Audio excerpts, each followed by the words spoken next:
Are you ready? Yeah. Yeah. It's recording, just let you know. Oh, okay. Okay, wait.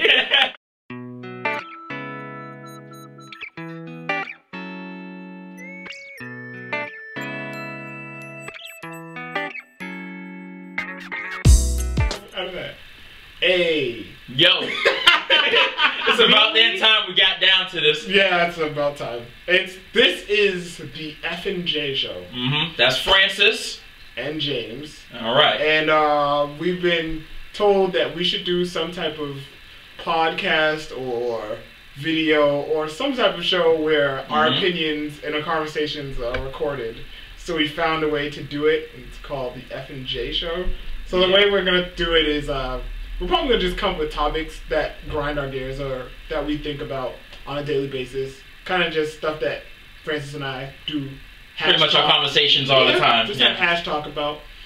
And pretty much we're just going to kind of record them, and we'd like for you guys to be kind of a forum for them. If you feel comfortable, you can give us suggestions on the comment section. That'll be right down there. Advise us on what you think you would like to hear us talk about. But without further ado, the first topic of the F&J show. Yes, our inaugural topic. Topic is about celebrities. And why we should never hold ourselves to such high standards, such as the celebrity standard. Okay, so this goes back to probably like, you want to say like high school? It's about 2 years ago. No, seriously, it goes back to high school. We started talking about it. Well, basically one day I sat down, I go to Francis, I'm like, hey man, listen. People should not compare themselves to celebrities. Because celebrities should not be fat unless you're paid to be playing a fat role. To which Francis and our friend Hakeem asked us why. So, asked me why. And I was like, because celebrities have like 24 hours in a day to work out. Like, they don't got nothing to do. You can get up. You can pay for nutritionists. Pay to have good, healthy, organic foods. Pay to be in the gym. So, I mean, if I'm looking at it that way, why should I hold myself to that type of standard? I work a 6 to 8 hour shift where I'm eating whatever I can find and paying for whatever I can make ends meet. So if I'm a little on the heavy side, I'm sorry I gotta eat 99-cent Doritos every day, but I can't afford to.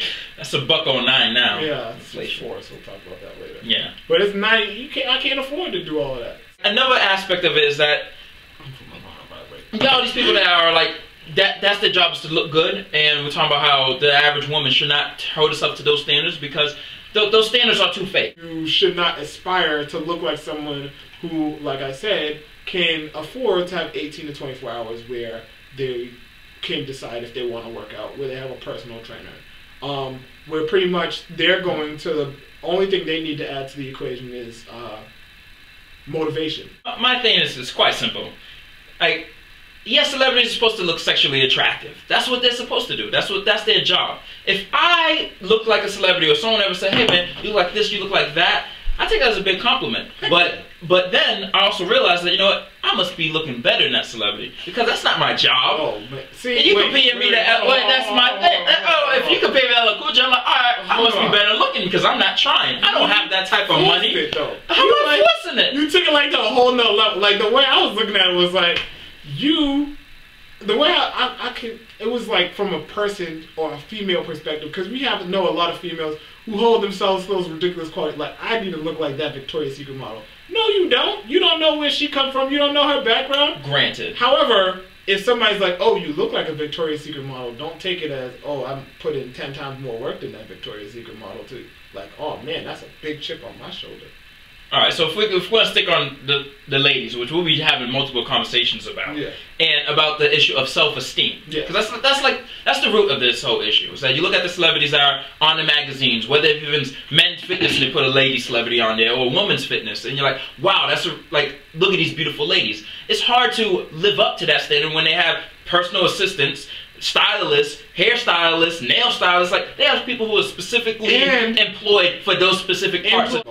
My bubble is my family, my job. So to me, the way when I was thinking about going into journalism, the way I used to think about it was, to me, everyone has their own celebrities. You have your own local celebrities. To me, I might not care about what's going on in Oprah's life, but I might care about the person in my neighborhood who's similar to Oprah.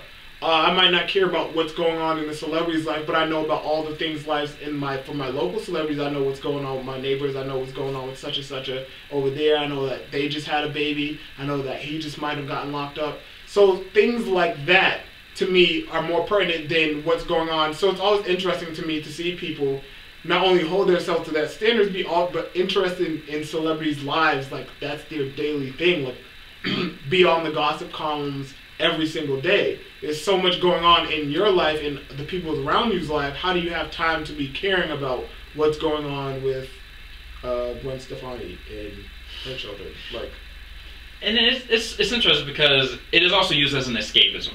Like we all need to have like those silly or like those moments where we're just like, you know what, I'm just gonna watch this. I'm gonna watch Jersey Shore. Free shout outs. Because, you know, I just want to have a moment where, not I'm being dumb, but just, I don't have to think about anything. I mean, there's a whole lot of stuff out there that's going on in the world that could be very depressing, and all that stuff in the news, so it's good to have those type of moments. But it's like Maury. Maury's a guilty pleasure show. Maury.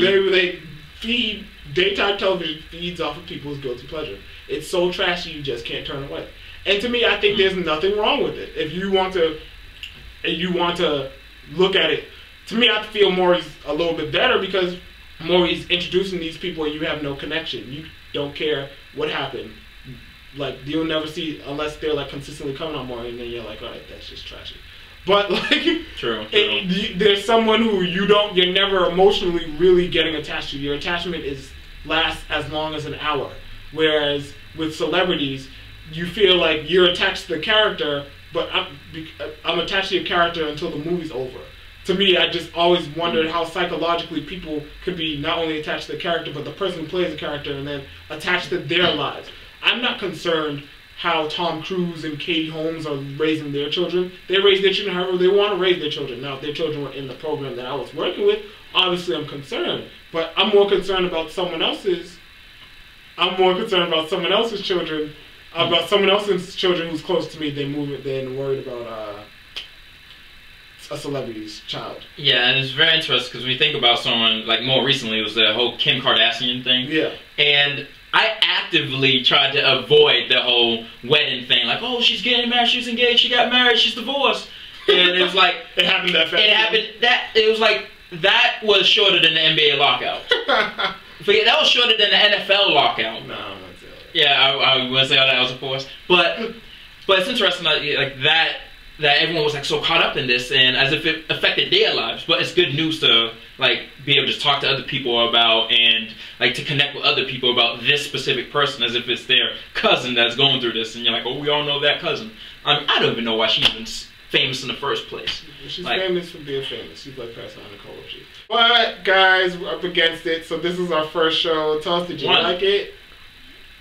Did you like it? Yeah, comment on the bottom, like right down there. Comment. I think the like is right here too. Oh, yeah, like and comment and let us know if you have any topics you would like to hear more about. We do sports, we do anything you can think of. Alright. So this is James. This is Francis. I just cut you off, I'm sorry. No, that's cool. Yeah, sorry, F and J. We'll do that. F and J. F and J.